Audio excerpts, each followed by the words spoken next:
بسم اللہ الرحمن الرحیم۔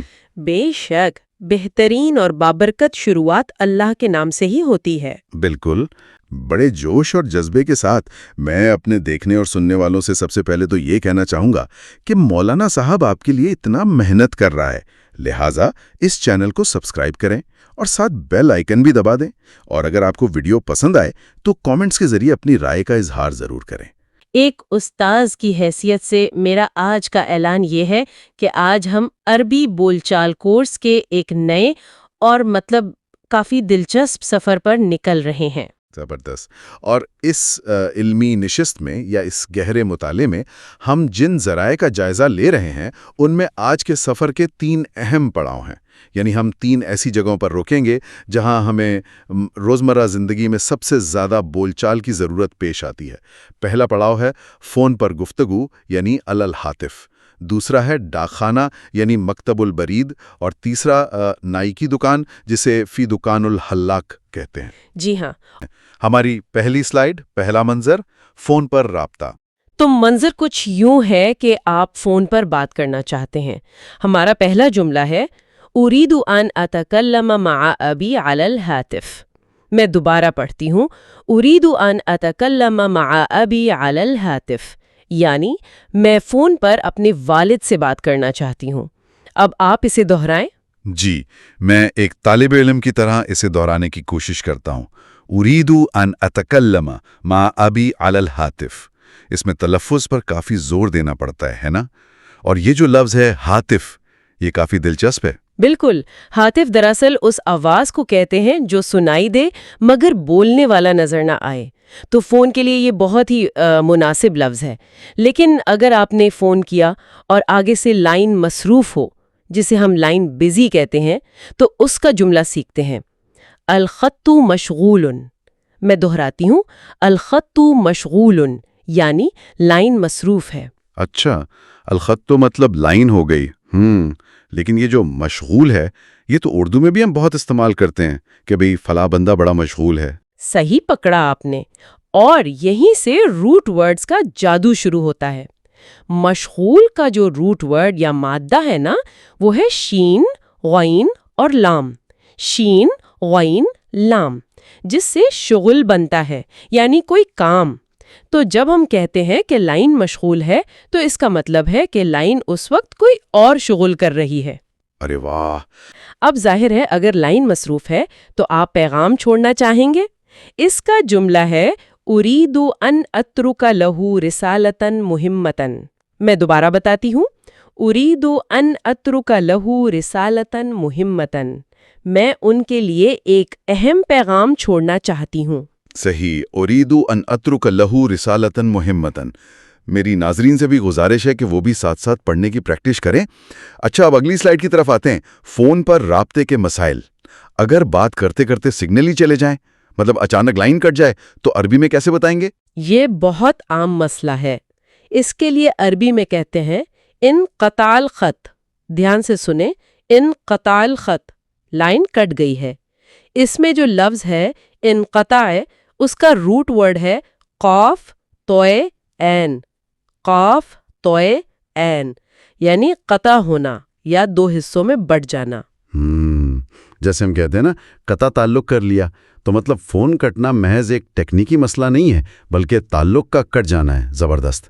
اور اگر آواز ہی نہ آ رہی ہو، مطلب سگنل ہے مگر آواز نہیں آ رہی، اس کے لیے ہم بڑا سادہ سا جملہ استعمال کریں گے، لا اسمعک۔ لا اسمعک، مجھے صاف سنائی نہیں دے رہا۔ لا اسمعک۔ بالکل۔ اور اگر آپ چاہتے ہیں کہ اگلا بندہ تھوڑا اونچا بولے تو آپ درخواست کریں گے ارفع صوتک۔ ارفع صوتک، اونچا بولیے۔ یہاں ایک نیا روٹ ورڈ ہے رے فے این۔ رے فے این، رفع، جس کا مطلب ہے بلند کرنا، جیسے رفع الیدین۔ اچھا، تو مطلب ہم صرف والیوم بڑھانے کا نہیں کہہ رہے ہیں، بلکہ آواز کو جسمانی طور پر ہوا میں بلند کرنے کا کہہ رہے ہیں۔ ارفع صوتک، تھوڑی اونچی آواز میں بولنے کی پریکٹس کر رہا ہوں تاکہ یاد رہے۔ بہت خوب۔ اور اب گفتگو سمیٹنے کا وقت آ گیا ہے۔ خدا حافظ کہنے کے لیے جملہ ہے حسناً اترک الآن۔ اچھا، ابھی تم چھوڑ دو، یا پھر آپ کہہ سکتے ہیں الی اللقاء، پھر ملیں گے۔ حسناً اترک العان اور اللقاء، یہ واقعی بڑا روانی والا جملہ ہے۔ تو فون بند کرنے کے بعد اب ہم چلتے ہیں اپنے دوسرے منظر کی طرف، جو کہ ہے مکتب البرید یعنی ڈاک خانہ۔ جی، مکتب البرید کے کاؤنٹر پر تو سب سے پہلے آپ کا ارادہ ہوتا ہے خط بھیجنے کا۔ جملہ سنیں، اریدو ان ارسلا رسالہ۔ میں دہراتی ہوں، اریدو ان ارسلا رسالہ، میں ایک خط بھیجنا چاہتی ہوں۔ اريد ان ارسل رسالتاً۔ اچھا، ایک بات بتائیں، اگر مجھے معلوم ہی نہ ہو کہ ٹکٹ کہاں سے ملیں گے، میں نیا ہوں اس جگہ، تو میں کیا کہوں گا؟ تو آپ بہت شائستگی سے پوچھیں گے، من فضلک دلنی علی مکان تشتری بہ البطاقات۔ میں ذرا توڑ کر پڑھتی ہوں، من فضلک دلنی علی مکان تشتری بہ البطاقات، براہ مہربانی مجھے اس جگہ کا پتہ بتاؤ جہاں سے ٹکٹیں خریدی جاتی ہیں۔ واہ، من فضلک کا لفظ تو ہم نے کافی سنا ہے۔ جی، من فضلک کی اہمیت بہت زیادہ ہے۔ یہ عرب کلچر کی شائستگی کا نچوڑ ہے۔ اس کا لفظی مطلب ہے یہ تمہارا مجھ پر فضل ہوگا، تو اس کی ادائیگی میں وہ احترام جھلکنا چاہیے۔ اب کاؤنٹر پر آ جائیں، چیزیں طلب کرنی ہے تو جملہ ہے آتنی بطاقتاً و ظرفین۔ آتنی بطاقتاً و ظرفین، مجھے ایک ٹکٹ اور 2 لفافے دے دیں، یا پھر آتنی بعد التوابع، مجھے کچھ ٹکٹیں دے دیں۔ ایک منٹ، یہ جو آپ نے کہا نا وظرفین، اس کا مطلب 2 لفافے ہیں۔ مجھے اس بات پر بڑی حیرت ہوتی ہے کہ عربی میں 2 چیزوں کے لیے باقاعدہ ایک الگ صیغہ ہے نا؟ جی ہاں، اسے تثنیہ یا ڈوئل فارم کہتے ہیں۔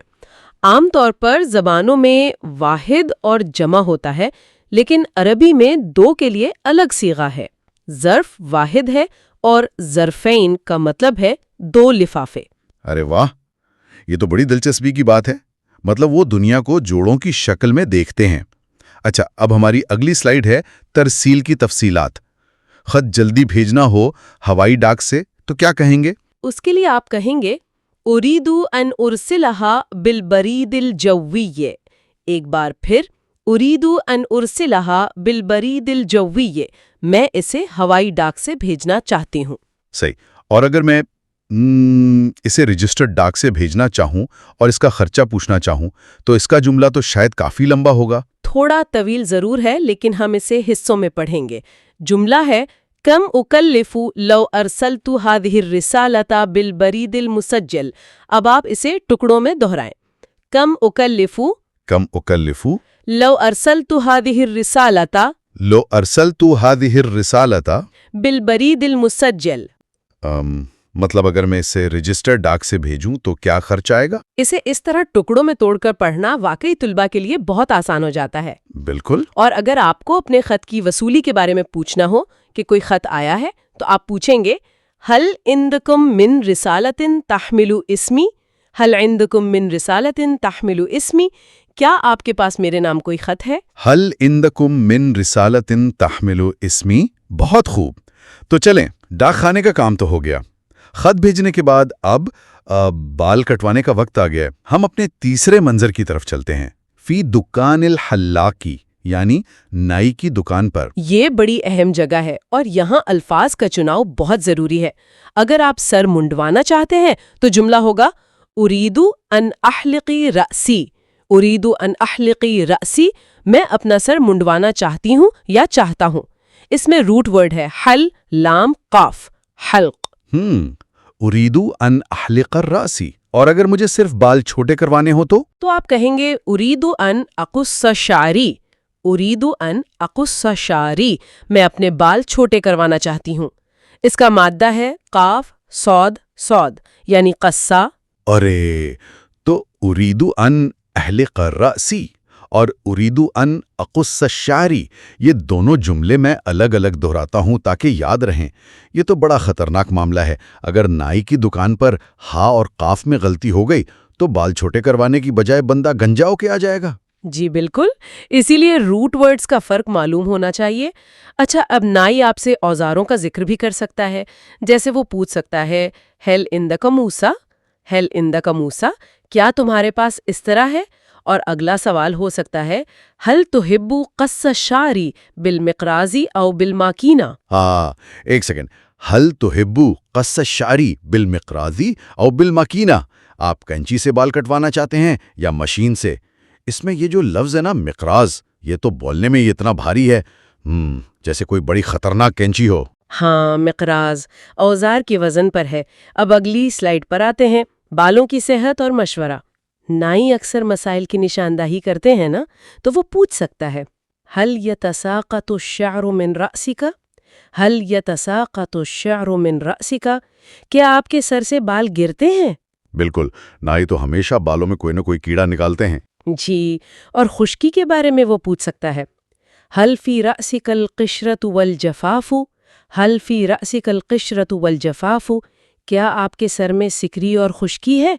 قشرہ سکری کو کہتے ہیں اور جفاف خشکی کو۔ اور اگر مجھے خود بتانا ہو کہ بھائی میرے بالوں میں خشکی ہے تو اس کا کیا جملہ ہوگا؟ آپ بتائیں گے اصبت بالقشرة والجفاف في الشعر۔ دہراتی ہوں، اصبت بالقشرة والجفاف في الشعر، میرے بالوں میں خشکی اور سکری ہے۔ اصبت بالقشرة والجفاف في الشعر، زبردست پریکٹس ہو رہی ہے میری تو اس پر نائی آپ کو ڈانٹ بھی پلا سکتا ہے۔ وہ کہے گا ہلا تمشط شاعرہ کا، ہلا تمشط شاعرہ کا، کیا تم اپنے بالوں میں کنگھی نہیں کرتے ہو؟ اور پھر وہ اپنا مشورہ دے گا علیک ان تستعمل دھیان الشعر، علیک ان تستعمل دھیان الشعر، تمہیں ہیئر ٹونک استعمال کرنا چاہیے۔ ہلا تمشط شعرک اور علیک ان تستعمل دھیان الشعر۔ اچھا، ایک چیز جو میں نے آج کی پورے سبق میں نوٹ کی ہے وہ یہ ہے کہ ایک بنیادی قاعدہ ہر جگہ استعمال ہو رہا ہے۔ وہ کیا جادوئی اصول ہے؟ آپ نے بالکل درست نشاندہی کی۔ وہ جادوئی اصول ہے ارید ان، یعنی میں چاہتی ہوں کہ۔ یہ وہ چابی ہے جس کے ساتھ ہم نے مختلف الفاظ جوڑے، جیسے ارید ان کے ساتھ اتکلم لگایا تو بات کروں، اترک لگایا تو چھوڑوں، ارسلہ لگایا تو بھیجوں، اہلک لگایا تو منڈواؤں، اور اقصہ لگایا تو چھوٹے کرواؤں۔ ارے واہ، مطلب یہ ایک چابی ہے جو عربی بول چال کے کئی دروازے کھولتی ہے۔ صرف ارید ان یاد کر لیں اور آگے فعل لگاتے جائیں تو جلدی سے ہم آج کے اہم الفاظ کے خزانے کی دہرائی کر لیں۔ جی، میں تیزی سے الفاظ دہراتی ہوں، آپ ان کا مطلب بتائیں۔ ہاتف، فون، رسالہ، پیغام، صوت، آواز، برید، ڈک، بطاقہ یا توابیہ، ٹکٹ، ظرف، لفافہ، شار، بال، مقراض کینچی، اور قشرہ، خشکی یا سکری۔ بہترین۔ تو آخری سلائیڈ کا پیغام اور میری آخری نصیحت یہی ہے کہ ان جملوں کو روزمرہ گفتگو میں استعمال کرنے کی مشق کریں تاکہ عربی زبان پر آپ کی گرفت مضبوط ہو سکے۔ جی بالکل، اور سننے والوں کے لیے میرا حتمی فکری پہلو یہ ہے کہ دیکھیں کیسے ایک نئی زبان سیکھنا دراصل ایک نئے کلچر اور سوچنے کے انداز کو اپنانے کے مترادف ہے۔ اور جیسا کہ ہمارے نوٹس میں ہیں، ہم اس کا اختتام اسی روایتی اور خوبصورت انداز میں درود شریف پڑھ کر کریں گے۔ تو میں آپ سے درخواست کروں گا کہ اسے پڑھیں۔ جی بالکل درست تلفظ کے ساتھ ہم پڑھتے ہیں، اللہم صلی علی محمد وعلی آل محمد کما صلیت علی ابراہیم وعلی آل ابراہیم انک حمید مجید، اللہم بارک علی محمد وعلی آل محمد کما بارکت علی ابراہیم وعلی آل ابراہیم انک حمید مجید۔ جزاک اللہ۔ تو یہ تھا ہمارا آج کا گہرا مطالعہ، اور جانے سے پہلے ایک بار پھر مولانا صاحب آپ کے لیے اتنا محنت کر رہا ہے، لہٰذا اس چینل کو سبسکرائب کریں اور ساتھ بیل آئیکن بھی دبا دیں۔ اور اگر آپ کو ویڈیو پسند آئے تو کامنٹس کے ذریعے اپنی رائے کا اظہار ضرور کریں۔ اپنا اور اپنے تجسس کا خیال رکھیے گا۔ خدا حافظ۔